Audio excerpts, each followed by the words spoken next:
Bismillahirrahmanirrahim. Assalamualaikum warahmatullahi ta'ala wabarakatuh. Alhamdulillahi nahmaduhu wa nasta'inuhu wa nastaghfiruh wa na'udzu billahi min syururi anfusina wa min sayyiati a'malina. Man yahdihillahu fala mudilla lahu wa man yudlil fala hadiya lahu. Asyhadu an la ilaha illallah wahdahu la syarika lahu wa asyhadu anna Muhammadan 'abduhu wa rasuluh. Allahumma salli ala sayyidina Muhammad wa ala ali Muhammad. Rabbi yassir wa la tu'assir ya karim. Rabbi tamim bil khair.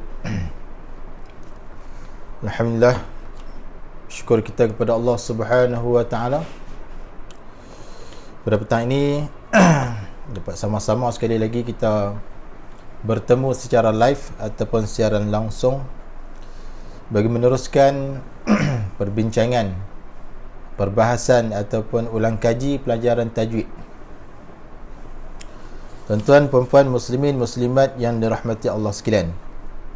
Jadi petang ni seperti biasalah saya menggunakan buku tajwid ni. Yang mana ada buku tajwid ni bolehlah bawa keluar.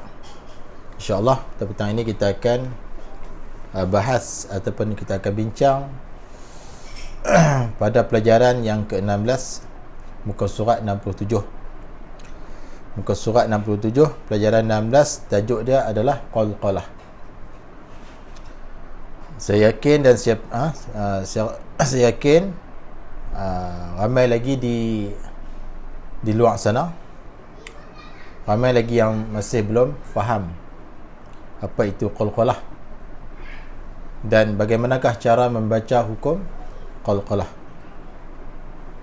Jadi qalqalah ni salah satu tajuk yang ada dalam hukum tajwid yang mesti bagi kita tiap-tiap pembaca Al-Quran, qari yang membaca Al-Quran mesti mengetahui hukum ini dan mengetahui cara menggunakannya ataupun beramal dengan hukum qalqalah.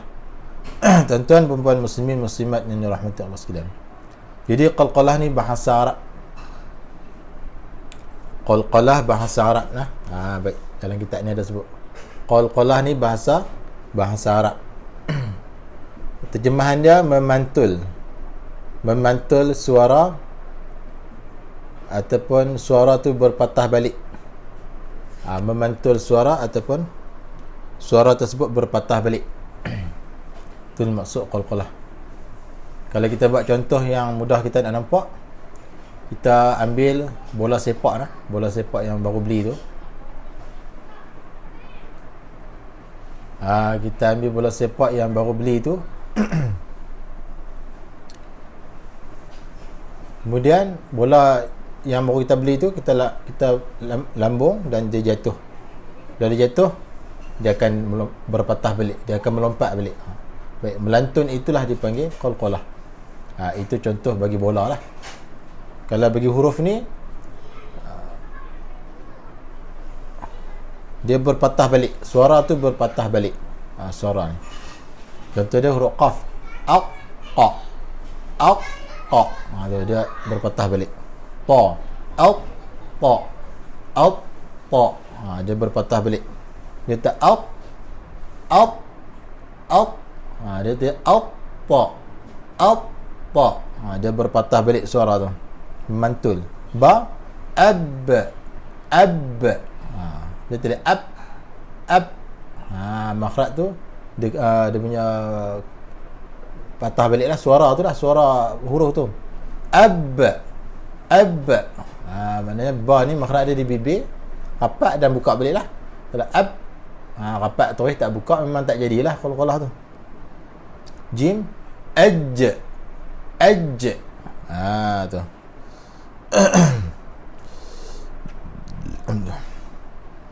Kemudian dal sukun, ad. Baik, maknanya dia tak berpegang kemah pada makhraj. Dia pegang kemas sekejap, dia lantun balik. Tu.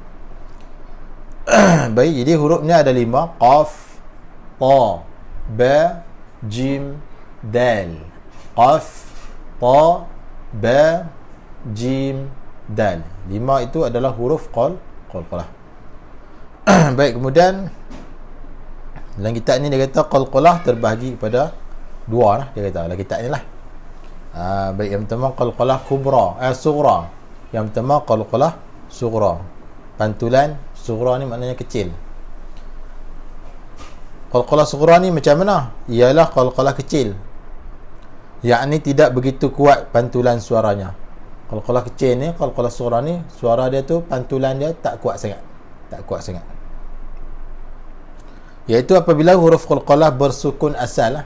Huruf qalqalah tu dia di atasnya ada tanda sukun, iaitu terletak di tengah perkataan.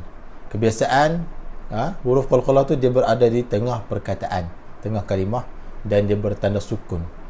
Itu cara nak cara nak kenal qalqalah sughra. Yang kedua qalqalah kubra. Qalqalah kubra ni macam mana pula? Ialah qalqalah besar, yakni jelas. Yang dikatakan qalqalah besar yakni jelas, iaitu apabila huruf qalqalah dimatikan. Huruf qalqalah dimatikan kerana diwaqafkan. Maknanya huruf qalqalah tu kita matikan dia kerana waqaf. Kemudian dia terletak di akhir bacaan ataupun ayat. Apabila dia duduk di akhir dan kita waqaf pada huruf qalqalah tersebut, maka itulah kita panggil qalqalah kubra. Baik, seterusnya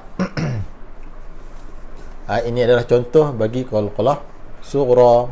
Contoh bagi qalqalah sughra dalam suratul Adiyat, tengok pada huruf ba tu, hak tanda sukun tu, yang ni huruf dal. Dal tanda sukun. Yang ni huruf ba tanda sukun. Yang ni huruf qaf tanda sukun. Baik, pastikan lantunan dia tu tak kuat sangat lah. Wal 'adiyati dhabha, wal 'adiyati dhabha. Tu.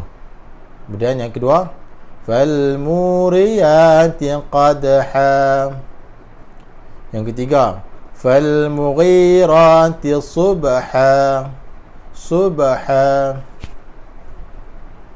Yang keempat, fa asarna bihi naq'a. Setiap huruf qalqalah tu mestilah dilantunkan secara perlahan. Baik, yang kedua, yang seterusnya yang tengah tu suratul Quraisy, alladhi at'amahum. Huruf ta sukun berada di tengah kalimah, maka hendaklah dilantunkan secara perlahan.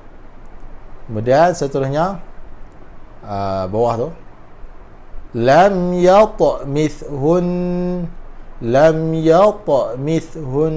Huruf ta itu adalah qalqalah sughra, dilantunkan secara perlahan.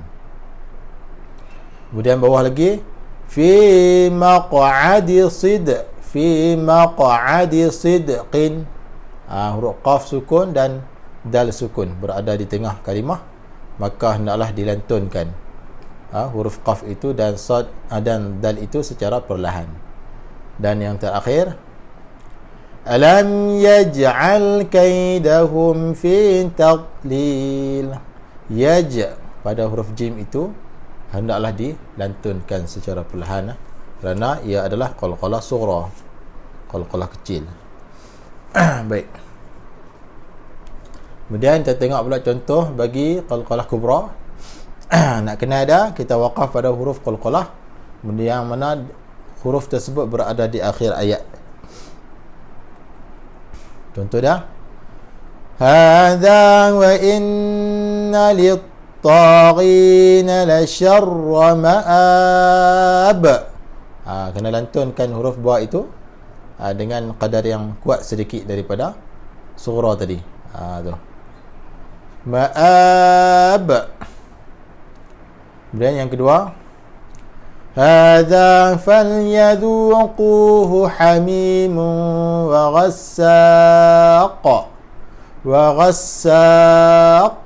Kena lantunkan huruf qaf itu kuat sedikit daripada sughra, qalqalah sughra. Kemudian yang ketiga, Bal kadzabu bil haqqi lamma ja'ahum fahum fi amrin marij. Lantunan huruf jim kuat sedikit daripada qalqalah surah. Seterusnya, wallahu min waraihim muhit. Qalqalah pada huruf ta, qalqalah kubra, hendaklah dilantunkan bunyi ta itu kuat sedikit daripada qalqalah surah. Seterusnya, bal huwa Qur'anun majid. Hendaklah dilantunkan huruf dal itu dengan lantunan yang kuat sedikit daripada qalqalah sughra. Baik, kemudian dia kata cara membaca pengucapan tab dan haj. Ini ditekan dan ditahan 2 harakah, barulah berqalqalah. Yang pertama dalam suratul Masad, akhir ayat yang pertama, yang mana ba itu huruf qalqalah, kemudian kita waqaf padanya, kemudian dia ada syaddah, maka sebelum kita lantun kena tahan sebentar. Dia kata sekadar 2 harakah. Tabbat yada abi lahabin wa tabba. Tu cara bacaan dalam surah Al-Masad. Baik, kemudian kalau tak salah dalam suratul Haji yang last kali tu huruf jim, apabila kita waqaf dia jadi qalqalah. Kalau di sini, kalau kita mengaji dalam kitab yang lain, dia kata qalqalah akbar. Qalqalah akbar ni lantunannya kuat. Kemudian sebelum nak lantun tu dia kena tahan sebentar, sekadar 2 harakat. Macam mana? Qul hiya mawaqitu lin-nasi wal hajj. Dia kena tahan sebentar. Tu. Baik. Kemudian kat bawah sekali dia kata amaran. Amaran ni kena jaga-jagalah. Dia bagi amaran. Baik, amaran dia apa dia? Huruf ghain, dad, zal, zai, dha.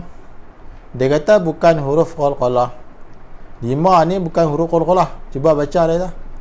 Ma aghna. Jangan baca aghna. Jangan baca qalqalah, sebab ghain bukan qalqalah. Yang kedua, fadlu. Salah, jangan baca qalqalah. Yang betul dia fadlu. Jangan lantun pada dot itu, kerana dot bukannya qalqalah. Kemudian huruf zal, tadhbahu. Bacaan yang salah, tadhhabu. Tadhbahu. Tadh tak mau, matikan betul-betul. Tadhbahu. Kemudian huruf zai, rizqan. Jangan baca rizqan, salah. Dan yang terakhir huruf dha. La yadhlimu. Jangan baca la yadhlimu. Jangan lantun pada huruf dha. Maknanya kebanyakan orang lantun huruf-huruf yang telah saya baca tadi tu, kebanyakan orang yang tak faham dia pergi lantun di situ khususnya huruf dad. Huruf dad banyak yang berlaku, sama ada yang tak mengaji, yang mengaji pun duk berlaku lagi, yang tak mengaji lebih-lebih lagi lah. Fi tadlil wa arsala alaihim tayran ababil. Alam yaj'al kaidahum fi tadlil. Itu cara bacaan yang betul. Sepanjang tepi lidah tu dirapatkan ke gigi geraham. Fi tadlil. Tapi ramai yang lantun. Fi tadlin. Salah bacaan begitu adalah salah. Baik, tuan-tuan, puan-puan, muslimin, muslimat yang dirahmati Allah sekalian, Jadi sekadar itu dulu untuk petang ni. InsyaAllah jika dipanjangkan umur, dimurahkan rezeki, insyaAllah kita akan jumpa lagi pada malam nanti insyaAllah selepas insya'. Baik, yang baik itu daripada Allah Subhanahu wa ta'ala, yang kurang dan yang lemah itu daripada kelemahan diri saya sendiri. Baik, jadi saya sudahi live kita pada petang ini dengan lafaz Assalamualaikum warahmatullahi wabarakatuh.